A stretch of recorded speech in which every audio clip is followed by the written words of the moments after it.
And now, it's time for another Dice Tower review with Tom Vasel. Today we're taking a look at Dominant Species, the card game. Now, Dominant Species was a board game that came out a few years ago, designed by Chad Jenson, very popular. I have it up here on my shelf. Enjoy it. It's a very deep, heavy game in which each player controls animals, and these animals are fighting over shrinking or growing landmass, taking each other out, making other animals go extinct, and so on. This attempts to put that into a card game. But before I even get into this, be forewarned that this is quite a bit lighter than Dominant Species. I'm talking, if let's say Dominant Species was a 10 in complexity. I don't think it is, but let's say we ranked it as a 10. This would be more down towards like a 4. Let's take a look.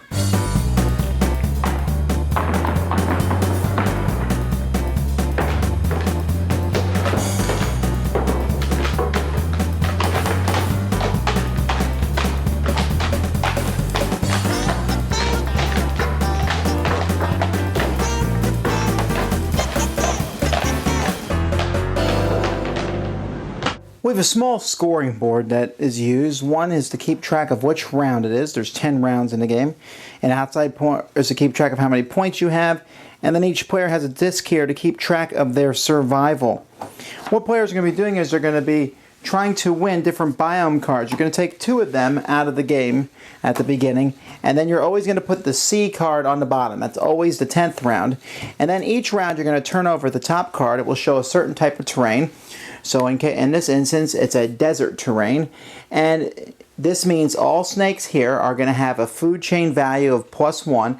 All spiders have a food chain value of -1.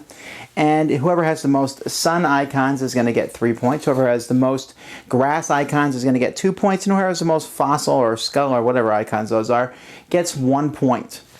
Now, what players are going to have is a handful of cards.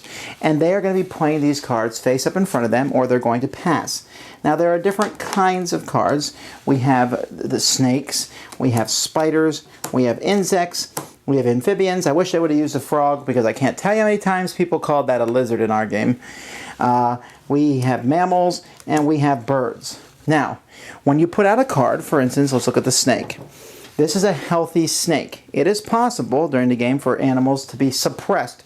I don't know why that word is used. We just attack. But when that happens, they become wounded, or in this game, endangered. If they are attacked again, then they are extinct and they are gone. And different animals will have different values. You can see that not only does their food chain value change, but also the amount of icons that they provide. Now, the bigger the numbers they have, the fewer icons. The lower the numbers get, the more icons they have. You can see this insect with a value of 2 here has 4 grass icons. Some cards, when you play them, show, for example, this shows a snake with a no sign through, the anti-Ghostbuster sign. And when that happens, that means a snake must be suppressed somewhere, or a reptile. And so even if it's my own, I would have to do it if I'm the only person who has one, in which case I likely wouldn't play the card. Otherwise, I pick someone else at the table and I suppress them. Or if they're already endangered, goodbye, snake. Now, that's not the only thing you can do on your turn. You can also play a special card, and there are piles of special cards. And these special cards, if they have an arrow down here, it means it's a one-time use. If they have this circular thing, that means it's in constant play. For example, this one, the next time any endangered animal would be suppressed, instead put that animal in your hand. And then you get rid of this card. Here, discard your hand, then draw that many cards +1. Return all birds to the control hands. Birds can no longer be played. Flip an endangered animal back to its healthy side. Choose any 2 animals in play. Those animals swap places. Score 1 point for each of the 6 different classes of animal you can play. Name one of the 6 animal classes. All endangered animals of that class become healthy again. And there's quite a few different of those cards that can be played. So you keep going through the round as players will be playing more and more cards, or they could pass, and they can pass at any time, but once you pass, you can't play any more cards. And after everyone is done playing cards, the round ends. But again, also, if someone passes and they also have 0 cards in their hand, the round also will end. Now, in this instance, we're trying to win the desert here. So let's see who wins. Spiders are -1 and snakes are +1. So this guy cancels out. So he has 15. Over here, this guy has 12. So this guy here wins. And he's going to get points equal to the round that it is. So he only gets 1 point. In round 7, he would get 7 points. So each round gets progressively more and more value of points. Then whoever has the most sun icons is going to get 3. Well, this guy Spider has 2 sun icons, so he would get 3 points. Whoever has most grass icons gets 2, so this gentleman would get 2 points. And whoever has most skull points gets 1. Nobody has skull, so no one gets points. If there's ever a tie in any means, then everybody wins in that tie. The player who wins with the most food chain points also gets to move their marker here up 1 on the survival track. Now, the survival track is important for 2 reasons. One, at the end of the game, whoever has the highest number on the survival track is going to get a bonus of 5 points, and whoever has the lowest number is going to lose 5 points. Also, right before the final round, round 10, and round 10 is a big round because, first of all, water can get you 4 points, but also every other icon is going to score 1 point each, and it ends the game. Everyone draws 2 cards between each round, but before round 10, you also draw cards equal to whatever number you're on the survival track. So the more early rounds you win, even if they are smaller numbers, the more points the more cards you're going to get for that final turn. Again, you can save cards, you can hoard them to save for different rounds, but in the final round, you're probably going to play all your cards. After rounds 3 and 9, you're going to shuffle all the discards back into the deck before people redraw, so some cards can be played multiple times during the course of the game. At the end of the game, whoever has the most points is the winner. Now, even though I said dominant species is lighter than dominant species, the card game's lighter than the board game, that doesn't mean that it's necessarily a very light thing. In fact, you'll find that when you play with a lot of people, there can be some fairly weighty decisions. So before I give you my opinion, let's start by talking about some of the negative things about this game that people played. And I'll start out, well, hang on, I'll get to that. In dominant species, when you play, especially with more players, you'll find that people are often getting kind of held up over which card to play. Now, you might think that it's easy, but you play a card, this one takes a spider down, reduces another spider level, and okay, who am I going to attack with my spider? If I attack that guy, you'll go down to 5, 4, 7, 8, 9, and then if you do you, 3, and there's always this constant adding going back and forth, and it just kind of slogs the game down. Now, that's not as much of a problem, but even in smaller games, when you get to those final battles, you're sitting there, okay, if I play this, that will give me this, this, this. I play this card, which lets me switch 2 animals, and that will drop you to this.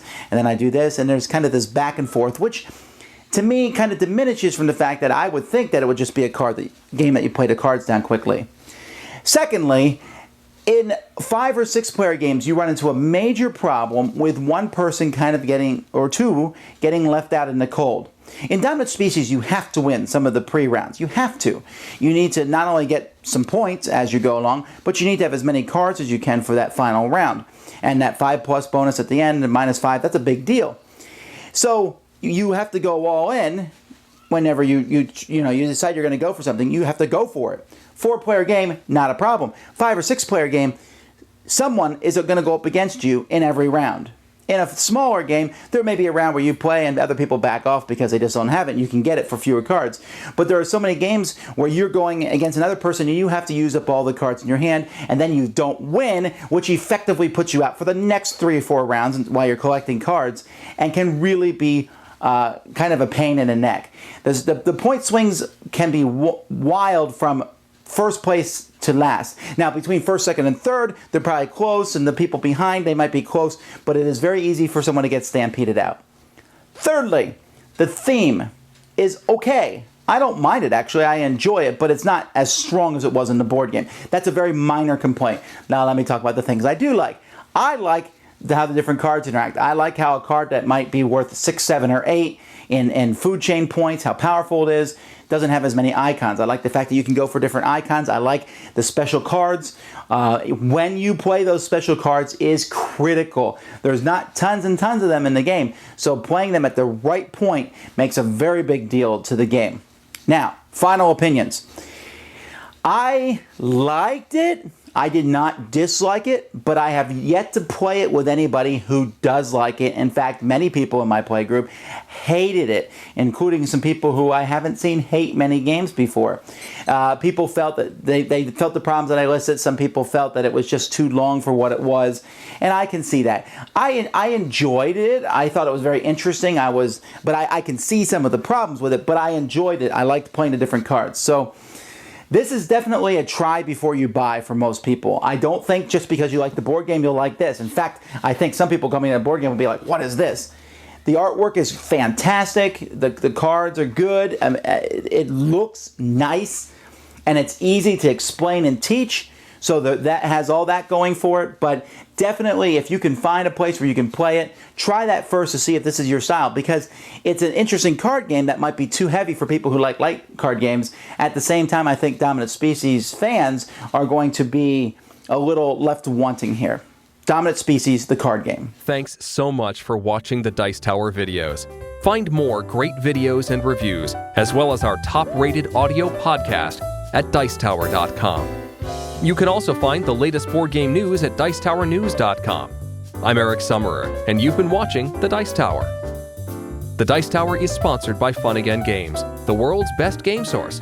Fun Again Games has over 5,000 games available. Check them out at funagain.com.